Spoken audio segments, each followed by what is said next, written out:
السلام عليكم ورحمة الله وبركاته. اليوم إن شاء الله بنستعرض وياكم هذه السكين، بنستعرضها في فيديو بسيطة 3 دقائق تقريبا، وبنستعرضها في شورتات طول اليوم إن شاء الله. كل تقريبا كم من ساعة بنزل شورت، تابعونا. طبعا سكين مميزة وسكين حلوة مثل ما تشوفون، طبعا عليها صورة الغزال لأنها مخصصة حق الصيد. مثل ما تشوفون فتحت زجاجات مع سكرو ناقص. الجهة الثانية سكين صغيرة مشرشرة،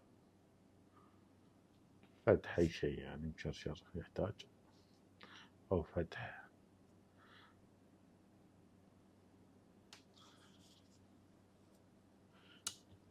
من الخارج. عندكم حلزنة، طبعا الحلزنة معروفة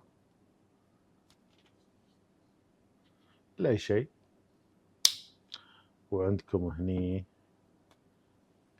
قطعة الجلود أو خرازة اللي هي يعني. عندكم طبعا هني عود الأسنان أو توث بيك،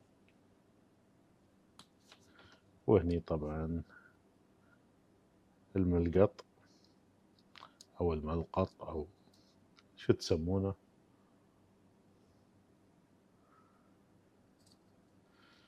وفيها بعد منشار، أنا أسميه منشار عظم لأنه سكين للصيد. وطبعا اللي يهمنا نحن السكين، اللي تهمنا السكين، سكين حلوة وجيدة. فإن شاء الله خلال اليوم بتشوفون على الشورتات مش على الفيديو سن المصنع.